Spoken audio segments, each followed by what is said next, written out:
Assalamualaikum warahmatullahi wabarakatuh. Bersama saya Sofio Hilmi pada channel Khodimul Ilmi. Jadi channel ini adalah channel yang sangat bermanfaat yang akan menjelaskan beberapa permasalahan umat dan akan membantu Anda memahami kitab-kitab yang muktabar dalam pesantren. Salah satunya ini topik bedah rumusan. Jadi kita akan menjelaskan rumusan plus ibaratnya. Ini judulnya alat pembasmi nyamuk. Alat pembasmi nyamuk soal nomor 434 dari grup Tanya Mas Elinia WhatsApp. Jadi meskipun kita musyawarahnya agak jauh, tapi lumayan ada kontribusi kepada umat.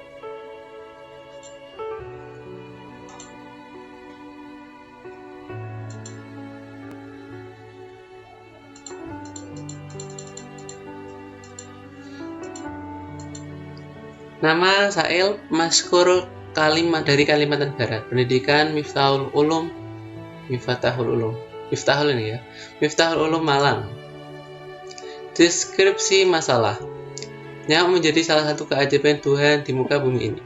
Namun menjadi sangat menjengkelkan ketika nyamuk lalu lalang di sekitar kita saat hendak tidur. Sebagian orang mengambil alternatif dengan kecanggihan teknologi modern. Di era modern, selain efektif juga sangat mudah digunakan. Pertanyaan, bagaimana hukum membunuh nyamuk dengan alat elektrik? Ini terjadi di sekitar kita ya. Apalagi sekarang musim hujan, banyak nyamuk. Jawaban, hukum asal membunuh nyamuk adalah sunnah. Karena nyamuk memiliki potensi menyakiti manusia dengan gigitan, menularkan penyakit dan lain-lain. Terlebih lagi nyamuk di mana tidak memiliki kemanfaatan. Adapun penggunaan dengan alat elektrik yang memanfaatkan sengatan listrik, maka hukumnya diperinci. 1. Haram jika masih ada cara lain selain ihraq. Jadi kalau ada cara lain selain ihraq, misal nyamuknya sedikit, nggak terlalu banyak, jadi bisa ditabuk bok gitu ya nanti, atau pakai autan atau apa gitu. Jadi kalau ada cara lain selain ihraq, maka membunuh dengan alat elektrik tadi haram karena disamakan dengan ihraq. Ihraq itu apa? Membakar.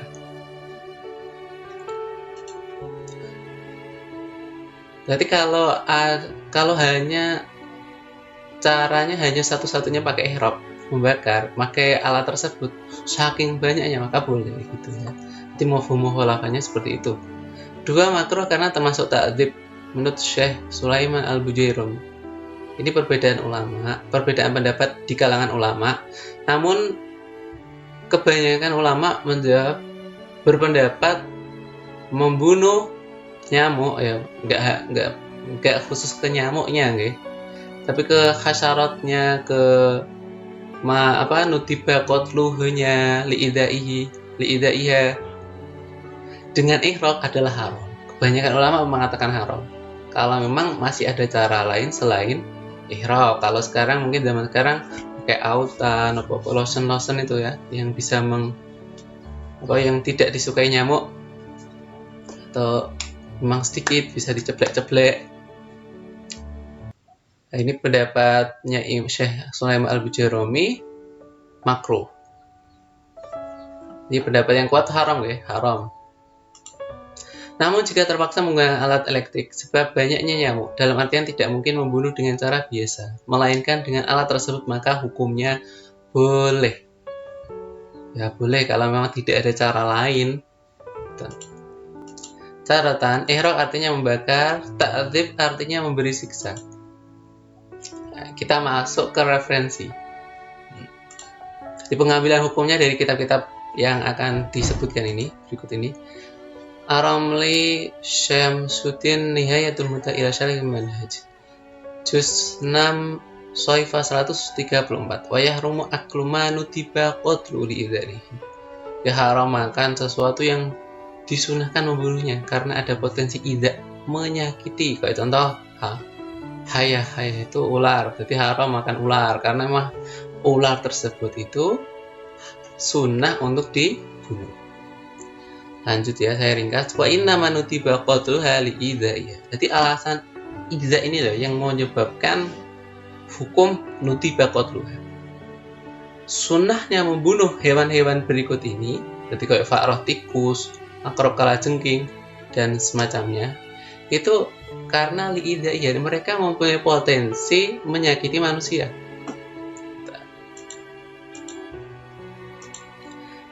Lanjut di kitab Tuhfatul Muhtaj fi Syarh Al-Minhaj wa Hawa Syarh Al-Abadi, ya ini karya Ibnu Hajar Al-Haytami, juz 9 Shaifah 381. Langsung ya, wa inna manutiba qatluha li-idzaiha wala nafa fiha. Jadi sama penjelasannya. Jadi hak sunnahnya membunuh hewan-hewan ini, ya, hewan-hewan kayak ular, fa'rah dan semacamnya. Karena li-idzaiha, mereka mempunyai potensi untuk menyakiti manusia. Dan wala nafa fiha, tidak memiliki kemanfaatan. Saya tambahi, wa ma fihi naf'un wa madaratun la yustahabbu qatlu li nafi wa la yukrahu lidurri. Jadi misal kalau ada hewan yang dia punya potensi 50-50, jadi ada manfaatnya dan ada madaratnya, maka hukumnya tidak sunnah membunuh dan tidak makruh. Jadi terserah, ini jawab seperti ini karena dua potensinya 50-50. Lanjut, untuk meringkas waktu, saya sudah terbalik ini. Bughyatul Mustarsidin Shaifah 259. Aman namlu shagir al-musama bidzarri fa yajuzu balinda buqatu bighairi ihram. Jadi sebelum saya melanjutkan, jadi ibarat-ibarat ini memang nggak ada yang sharih yang menyatakan bahwa haram sunnah membunuh nyamuk dan semacamnya, gitu. Nggak ada. Kita mengkiaskan karena tidak mungkin juga bos semua permasalahan itu sudah ada penjelasan yang secara khusus. Jadi kita mengkiaskan dan kita lihat alasan pencetusan hukum tersebut. Itu penting untuk kita ketahui. Jadi kalau contoh ini, aman namu swagir al-musama bidzar fa yajuzu balinda buqatu bighairi ihram li ana mudin, karena semut kecil yang dinamakan atau dikenal dengan dzar itu boleh bahkan sunnah dibunuh tanpa ihram, li ana mudin, karena ada potensi menyakiti manusia. Nah, ini hampir mirip seperti nyamuk ini. Falau furido anal kabiro dakhalal buyuta wa adza jazaqatu. Misalkan ada semut besar masuk ke rumah lalu dia menyakiti, maka jazaqatu. Kalau nyamuk itu kan masuk ke lingkungan kita, jadi boleh kita membunuhnya. Tapi caratannya bighairi ihram, dengan cara selain membakar atau sesuatu yang seperti membakar. Kalau nyetrom itu hampir mirip membakar.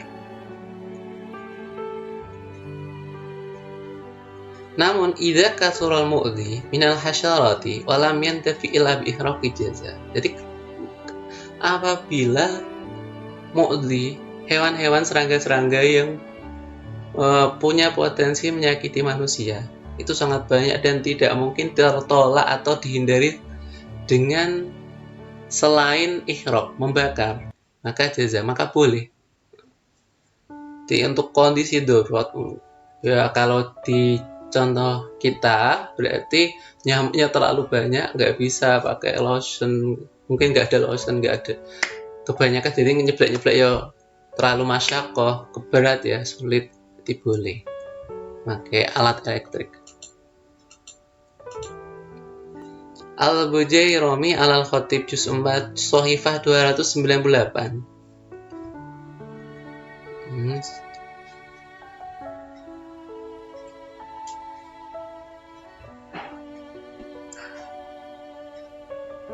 Wa idza qataltum kiswa aw hatta idza qata fi syai'in ghayra dzalik qalu fa asna qata yustasami qatu qatu taribu bisolbi wa nahwi hasyarat kila wa nahwa syadu tibai ma fawas wa khamis di ana mutiyatun. Jadi bahkan ketika boleh membunuh fa'ahsinu al-qatlah maka tetap harus fa'ahsin. Ngeten ya, fa'ahsin itu artinya menggunakan cara yang lebih baik dalam membunuh. Misalkan itu boleh, membunuh itu boleh, maka fa'ahsinu al-qatlah. Contoh kita berhadapan dengan ular, maka jangan disiksa.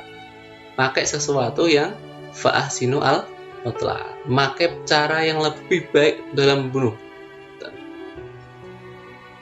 Nah, itu dijelaskan selanjutnya.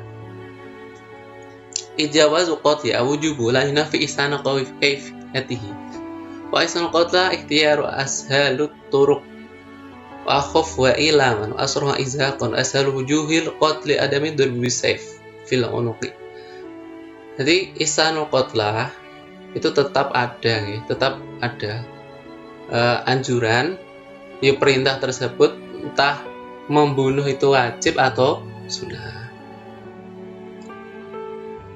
Nah, fa'asinul qitlah ini bagaimana bentuknya, prakteknya? Jadi cari sesuatu yang lebih mudah dan lebih mempercepat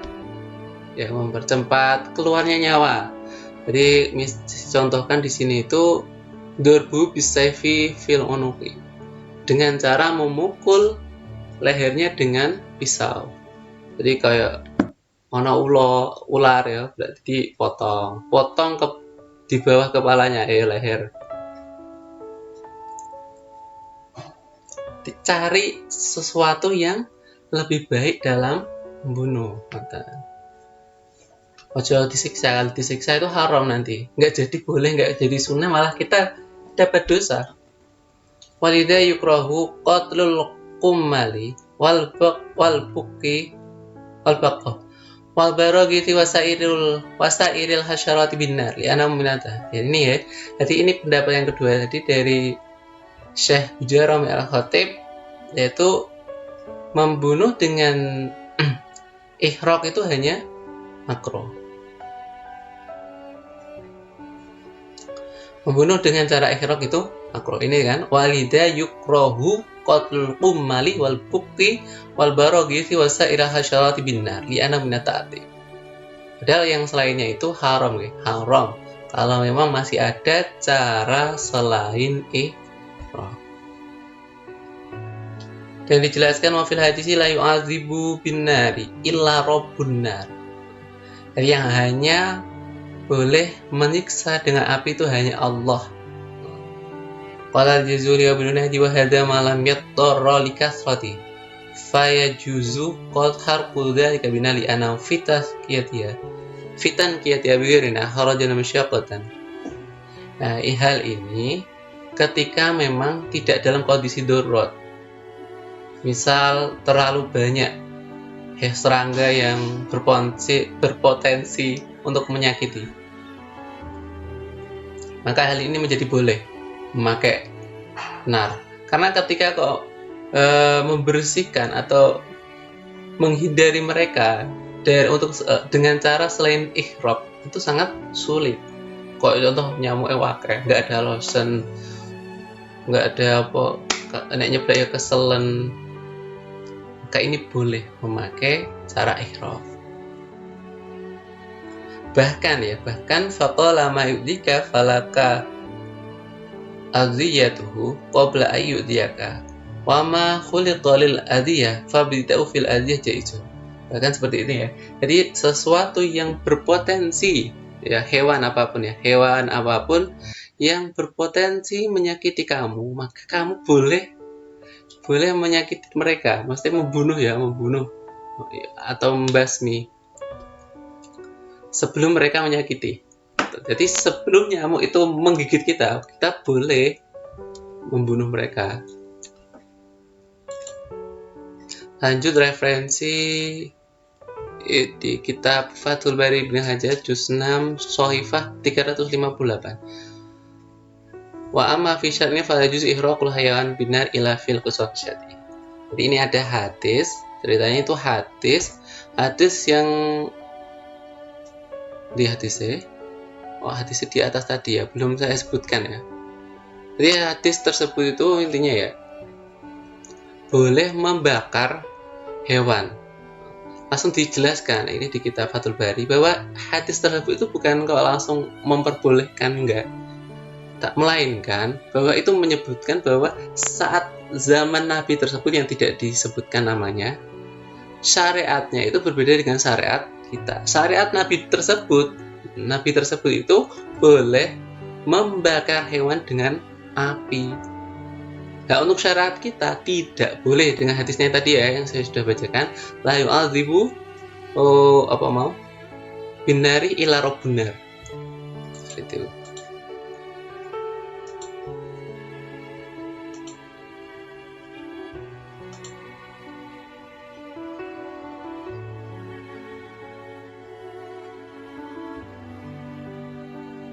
Nah ini di sini ada nih, anak bin Umar marobina farin nasubu dajjal termalu falamma ra'ahu tafarraqa man fa'ala hada inna rasulullah anha farin wa ta'dib binar ka ta'dib ittikhadhiya gharadun aw ashadda inna Allah yu'adzibu alladziina yu'adzibuna fid dunya ay yu'adzibuna an-nasa qala aula wa dzalika lamma ra'a qauman yu'adzibu syamsi famadun bi ihraqi nabi. Berarti mereka menyiksa hewan dengan dijemur. Nah, itu saja sudah tidak diperbolehkan karena mirip ihraq. Udah gosong ya, hasilnya akhirnya kan gosong.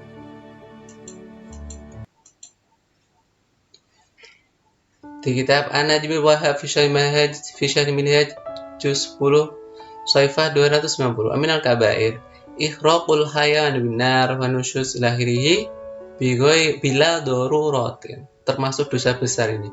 Dari kitab ini Najmul Wahab bahwa membakar hewan ya, membunuh hewan dengan cara membakar itu termasuk kabair, dosa besar kalau memang bila daruratin, tanpa ada atau tanpa darurat, tidak dalam kondisi darurat. Kalau tadi penjelasan darurat itu seperti terlalu banyak, jadi hewan seraganya terlalu banyak, jadi kita nggak bisa menghindar dari mereka kecuali dengan ihraq, maka ihraq boleh. Ya alhamdulillah ya, terlalu lama dan kita sudah selesai. Jadi misal kalian mempunyai pertanyaan atau bagaimana yang nggak paham tentang penjelasan saya atau saran, kritik, bisa tulis di kolom komentar. Dan jangan lupa subscribe, like, dan komen karena channel ini sangat bermanfaat sekali. Ya, support kami ya. Share ke media sosial kalian. Terima kasih, semoga bermanfaat. Assalamualaikum warahmatullahi wabarakatuh.